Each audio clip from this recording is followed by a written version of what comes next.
Okay, magandang araw mga paps. Ito meron tayong gagawin na Trailblazer. Medyo mahina na hatak, no? Kaya naisipan natin palitan ng clutch assembly. Okay, dadalhin na natin sa shop, sa ating auto shop, ano, para ma-test drive din natin kung talagang mahina talaga, no? Okay mga paps, ito na yung ating parts, oh. Look, ito yung ating pinaka release bearing, no?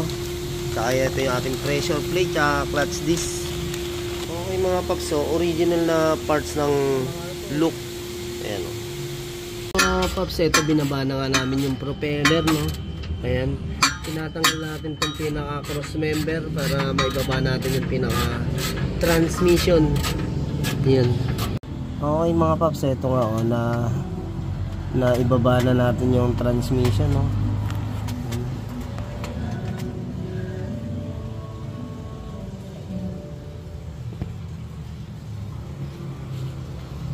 Bali to, naging problema na ito kaya mahirap ipasok yung pinaka-cambio, no? Naglilik na pala yun sa clutch fluid na to. Yan, bali yung clutch fluid kasi natin na sa release bearing magkasama na po yan. Yun, no? Ayun, yun yung naglilik. Yun. Kaya pag pinatakbo mo is pwede kang matayan kasi nga nawawala yung pinaka-clutch. Sa hatak naman, okay pa naman yung hatak. Yun lang talaga naging problema, nagkaroon ng leak. Pero kailangan na rin natin palitan yung clutch assembly na yan para isang trabaho na lang din.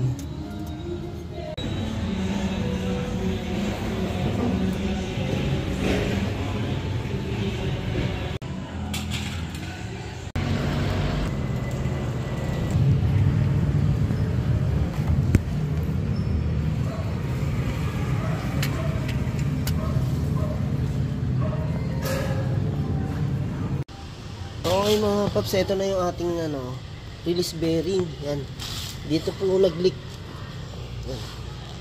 Ito yung pinaka-release bearing natin, itong Trailblazer, ano. Ayan, dito na lumabas sa rubber natin yung leak ng fluid. Yan. Kaya nangyayari is ayaw pumasok ng ating cambio pagka tumakbo na tayo ng mga 1 kilometers. Ito yung pinagpalitan natin na pressure plate at clutch disc, ano. Muna tayo, idol, ha. Okay. Mga paps, sasalpak na namin yung pinaka-transmission, oh. Nakakabit na yung bago nating pressure plate. Salina na po natin ng transmission oil, yan, oh.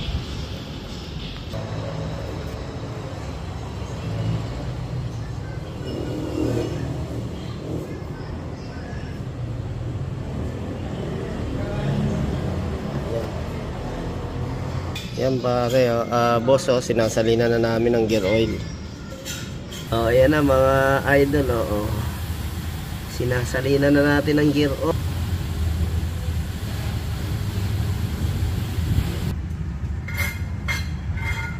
Okay pare, puno na.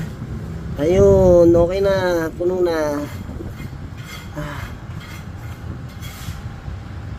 Okay, yung tatlong gear oil yung naikarga natin dito sa Trailblazer, ano, kasi nagbaba tayo ng transmission, kaya pinalitan na rin natin yung transmission oil. Yung itim na to, ito yung gear oil natin sa Trailblazer, oh, ayan, oh. Itim na talaga. Okay, test drive na po natin itong ating Trailblazer, no, na pinalitan natin ng clutch assembly dahil nga ayaw pumasok yung cambio, lalo pag umiinit. Ito testing natin mga idol. Okay, thank you kay Boss Ray. Ito, pinasyalan tayo sa ating auto shop. Yan. Cheers.